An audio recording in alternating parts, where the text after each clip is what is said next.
All right, so the last 2 days were 72 degrees. Tonight it's supposed to get down to 12, and we have 4 days of cold in a row. I'm out here by some our fall cow group, and there are some fence crawlers out here that have caused some issues on electric fence, but we got them home now. They're locked up in the pen.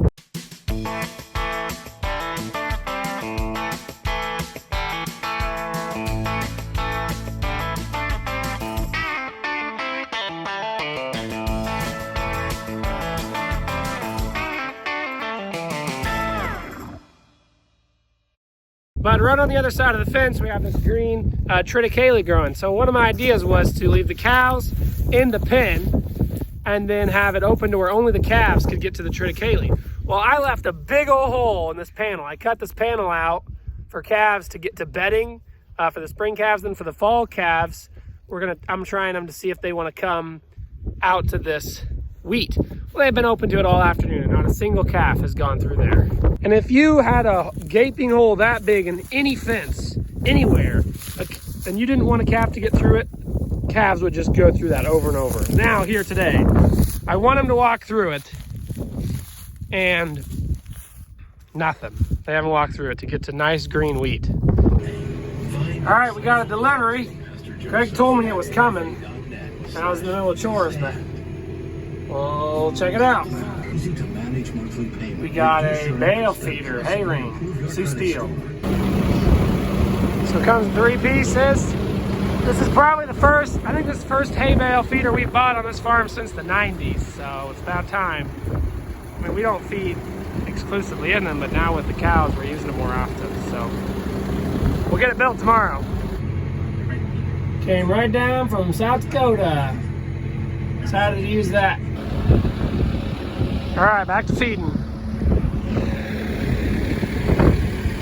Okay, so I just got home from feeding the cows at Dad's. We're using this feed truck for the cow ration. So it feeds the fall cows up here and the spring cows down there. So some of you might not have seen the feed truck yet. Here's the feed truck we bought. And we still own this Rotomix back here, but we are trying to sell this. We're trying to replace the feed wagon with the feed truck. So if you're interested in a 414B feed wagon, here's the inside if you're wondering. So it has 2 augers that help it feed out, and then the part that does the mixing. So we use this for quite a few years. I think we bought it in like 2014 or so, and it has a brand new shell on it from 2018. So that's for sale. $25,000 if you want this. With all the feeding and stuff we're doing on stocks and with cow groups and stuff, that's why we thought we would go to a feed truck instead. It's still really cold. I might wait to build that Sioux steel hay ring until this afternoon. Okay, I kind of set things in place. It's either 14 millimeter or 9/16. So I got one of each on here, and it looks like 5 bolts at each attachment, so just 15 total.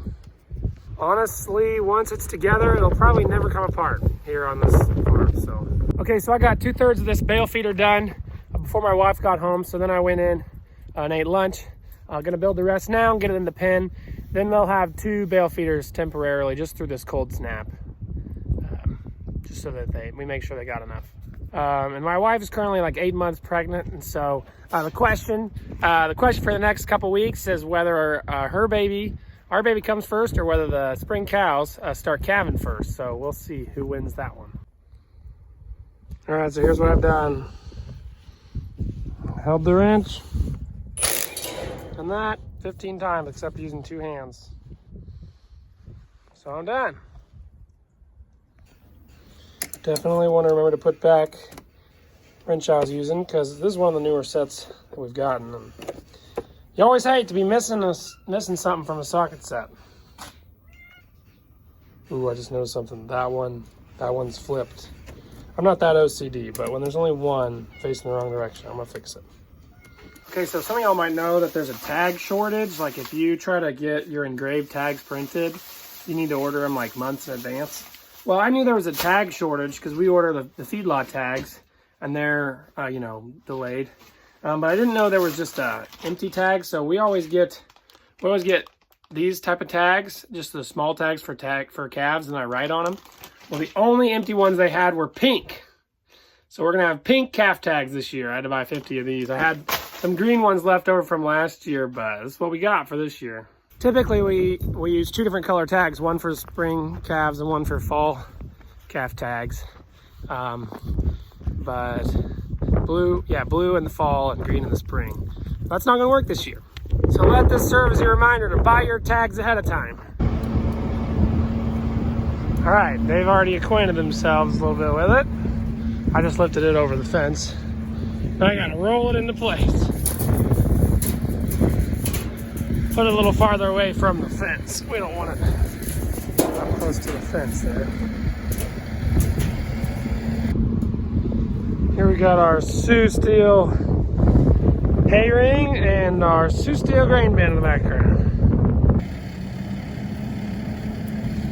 All right, I think they like it.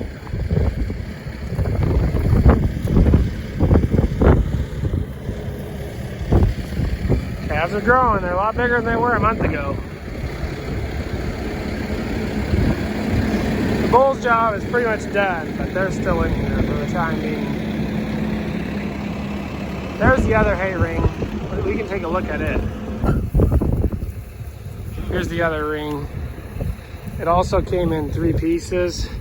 We had 3 of these, but they're like this whole section is missing. And we repaired one of the sections. But it's in pretty rough condition all the way around. It's pretty much held tight, close together by the bale that's in. This is the worst spot over here. So we have 3 of these and none of them are in very great condition anymore, and it was time to get another one, especially since we have both groups of cows in the dry lawn right now. All right, day 3 of this vlog.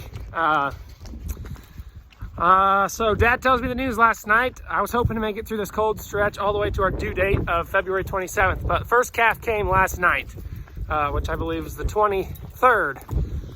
So it was a cold night, but Dad said the calf's up and nursing. They're at his place, which is the first time we've calved at his place, but that's where we have the facilities right at the moment. So it's calving season! Woo woo! Okay, so chores didn't go super well this morning. One of the waters that we actually have a heater in was one of the ones that was causing us an issue. But the cattle are all fed. We waited till this afternoon to take this feed truck down to my parents' feed the cows. I'm gonna go down there now. I've got the tagging stuff in here, hoping to get that calf tagged. And then we're actually gonna sort up some calves. We're gonna sort up the cows that were preg checked to be farthest along when they were preg checked in November, and I think, well, October and November. We did them in 2 groups. We'll move them into the first pen that's easiest to deal with when calving. And my dad brought down the second bale feeder down there. So we'll be using all 4 bale feeders now. I got the tag written, 25. We won't need to use the pink tags quite yet. I got a few green ones to go through still. Okay, here's the alley the cows are gonna come up to where we're gonna sort them. There's nice windbreak to the west and to the north at this place. Versus the feedlot up at the home place at my house is, there's less trees there. So that's one of the reasons we're calving down here. We're gonna try it this year. Also, fun fact, when my mom first got married, she raised some pigs because she grew up on a hog farm. And then once she had 2 boys, once she had Nathan, she quit raising pigs, and she said that us boys were her hogs, I believe was her line. So that down there, that was the area that she raised had her pigs in. I'm not sure how many she had on what ages, but she liked doing it. All right, putting this, putting this bale feeder in this pen. Okay, I've got my list of the ones that are the farthest along pregnant to look for. Right here. All right, I got the first calf tagged. We got 12, the first 12 out of the 40. Sorted off. Going to pin 6. And then I'm gonna run the other, 28 or something, back to their pin. Basically, our vet predicted these ones to calve later March, and those ones to calve late February or early March. So that's why we sorted those off. The prick checks aren't always in exact order, but they really do help with positioning of cows and when to expect them. All right, Dad's going into that pen to put in the hay bale. That's the group that's coming in here, and I'm about to feed them ration. So they get a little bit of each when they're calving. We don't make them work as hard when they're calving. All right, I'm going back to the home place. Still got a couple hours before evening chores. Okay, you ladies, you all just need to calve during the daytime, unassisted. Have nice, healthy calves. Lick them off if it's, lick them off. Have them when it's not super cold. Feel free to wait 3 or 4 more days till the end of this cold snap. That's your motivational speech. I'm trusting you girls. Okay, you've been good to me. In the past, you gotta be good to me again. Except for you, 45, where are you at? You haven't been so good to me. She's the one that's not eating. She's the only one that's not as calm as the other ones. 45 and 14 are my 2 that are a little tense. The rest are almost pettable, but not quite. Okay, so what you guys just saw was the spring cows down at my dad's. Now we're back up at the home place at our feedlot at my house. These are the fall cows. Fall pairs, and I'm going to show you guys that hay ring, how they liked it.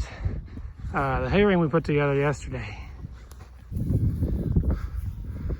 Okay, here we are, 1 bale down.